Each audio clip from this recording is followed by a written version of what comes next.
É isso aí, gente abençoada. Estamos mais uma vez aqui a gravar mais um vídeo para você. Bom dia, boa tarde, boa noite, de acordo com o que você ouvir esta palavra. E nesse momento vamos prosseguir com a palavra de Deus. Mas antes de tudo, não se esqueça de dar o seu likezinho aí, se você gostar, se inscrever no nosso canal, você que não é inscrito, e compartilhe aí com o seu próximo. O tema de hoje é sobre a dispensação é sobre o período intertestamentário. E para isso vamos abrir a nossa Bíblia em 2 Timóteo, capítulo 3, versículo 16, que nos diz: diz assim a palavra do Senhor: toda a escritura divinamente inspirada é proveitosa para ensinar, para redarguir, para corrigir e para instruir em justiça. É isso aí, meus queridos. Em relação ao período intertestamentário, o que é esse período e como foi esse período intertestamentário? Ora, mais de 400 anos separaram definitivamente os acontecimentos finais, e a última profecia registrados no Antigo Testamento por volta de 424 a.C., das ações iniciais do Novo Testamento, narradas no Novo Testamento, registradas por volta de 424 a 26 a.C. Os acontecimentos finais registrados no livro de Neemias, capítulo 13, e o versículo aqui do 4 ao 30, nos fala a respeito do período em que o povo judeu retornou à terra prometida. E daí Neemias, que era um dos organizadores da construção dos muros de Jerusalém, do templo de Jerusalém, em todo aquele derivado acontecimento, e também da última profecia do livro de Malaquias, do capítulo 1 até o capítulo 4, em relação às profecias narradas dos acontecimentos daquela época, o alerta de Deus, a resposta de Deus para o povo em relação ao período histórico. E daí vemos o período intertestamentário até o ano em que veio o período do Novo Testamento, que é registrado um exemplo em Lucas, no capítulo 1. Vejamos aqui. Capítulo 1, versículos 5 a 25, onde fala sobre o nascimento de Jesus e a sequência da história do Novo Testamento. Assim narrado.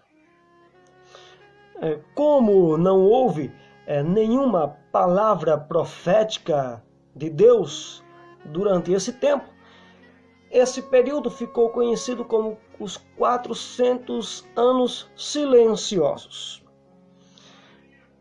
Entretanto, a história desse padrão aqui, o padrão histórico do período intertestamentário, segue o padrão predito por Daniel, pelo livro de Daniel, em relação a essa história. Quais são os capítulos que Daniel refere-se ao período intertestamentário? Vejamos aqui. Daniel, capítulo 2 e o versículo 24, e também o versículo 45. Vamos abrir a parte de Daniel, capítulo 2, versículo 24 e o 45. Que nos diz assim a palavra do Senhor Jesus. Por isso, Daniel foi ter com Arioque, ao qual o rei tinha constituído para matar os sábios de Babilônia. Entrou e disse-lhe assim: não mates os sábios de Babilônia, introduze-me na presença do rei e darei ao rei a interpretação. E o versículo 45. Da maneira como viste que do monte foi cortada uma pedra sem mãos, e ela esmiuçou o ferro, o cobre, o barro, o prata e o ouro. O Deus grande fez saber ao rei o que há de ser depois disto, e certo é o sonho e fiel a sua interpretação. Daniel capítulo 7, versículo 1 ao 28, também Deus ele mostra a Daniel através de visão acerca dos reinos que sucederiam o período do reino da Babilônia, esses mesmo que é do período intertestamentário. Então, durante essas respectivas análises da palavra de Deus em relação ao período intertestamentário, nós podemos perceber aqui que tudo isso é tido como uma precisão exata daquilo que ia ser ocorrido durante este período. Embora a mão de Deus, embora a voz de Deus estivesse silente diante dos acontecidos, a sua mão não estava distante. Ou seja, a sua mão estava ativamente direcionando todos os acontecimentos daquele século.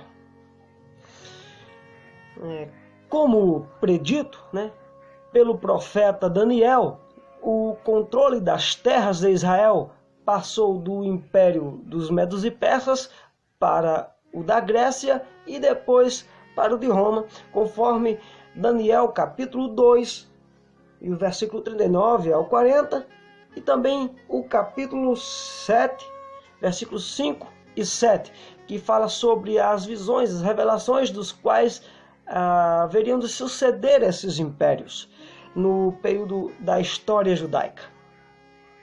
Então nós podemos entender aqui que o povo judeu, o povo de Israel, ele passou desses impérios, o império dos Medos e Persas.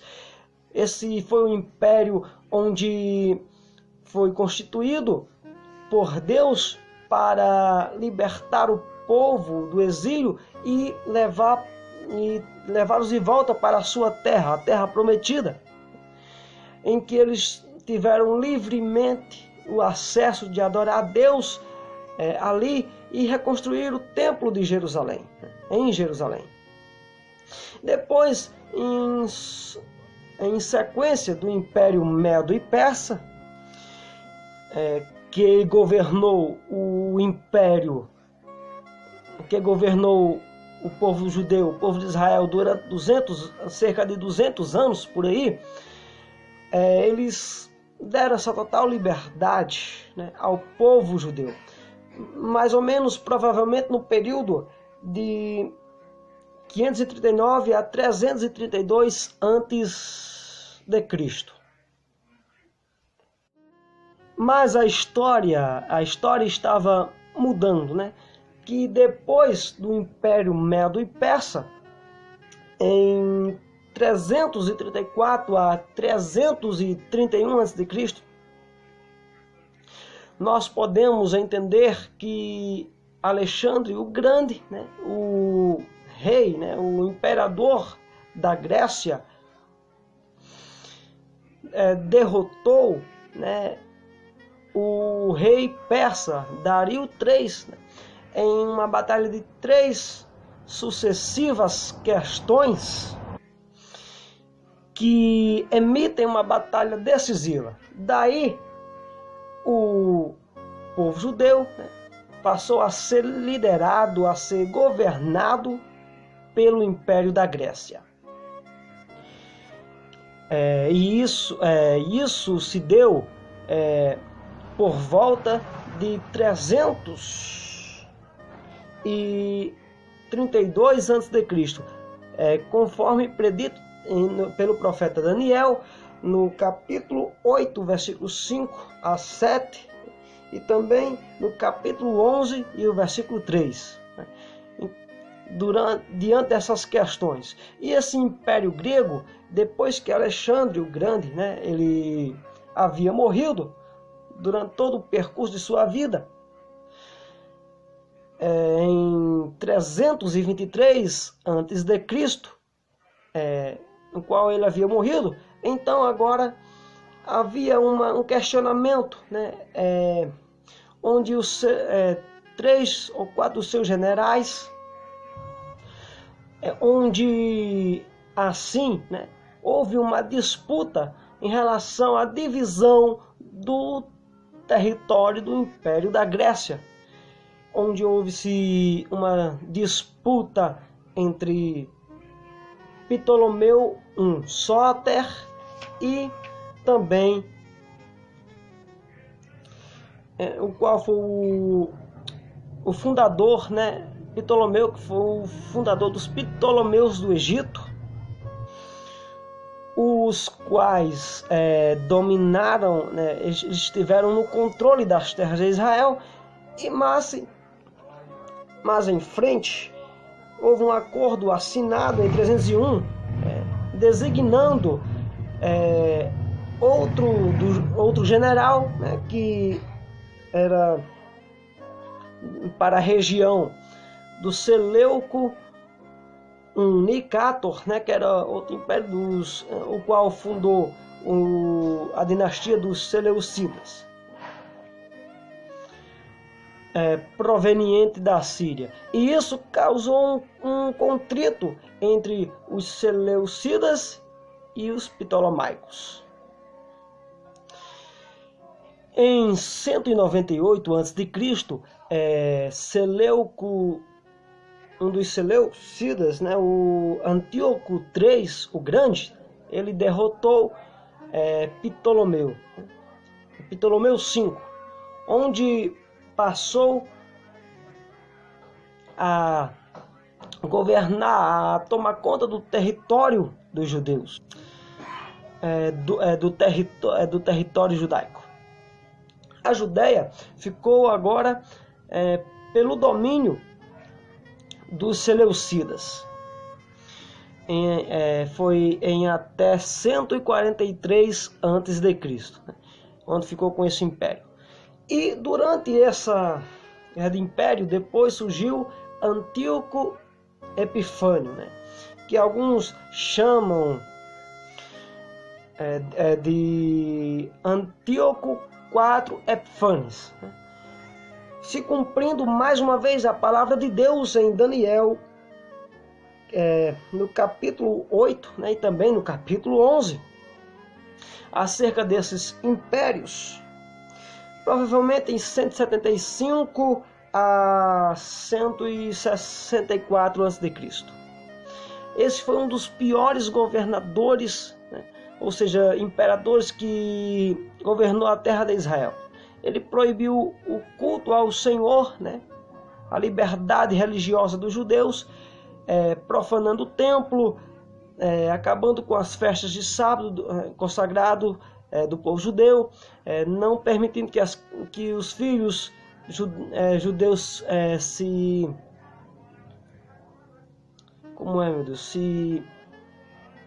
circuncidassem. Também ele proibiu os sacrifícios santos, assim fazendo com que os judeus profanassem com sacrifícios impuros no templo do Senhor, e mandando ele comer carne de porco, que era uma carne impura aos olhos dos judeus, pela religião judaica. Ele ordenou que as cópias da Torá, ou seja, da lei, fossem destruídas, e levantou altares de deuses pagãos dentro do próprio templo do Senhor. Então, assim, Antíoco Epifânio foi um dos primeiros governadores ou rei pagão que perseguiu os judeus por causa da fé que professavam. Diante desses fatos históricos do período intertestamentário. É isso aí, galera. Continua no próximo vídeo, então não perca a oportunidade e assista ao próximo vídeo, que conclui a base do estudo intertestamentário.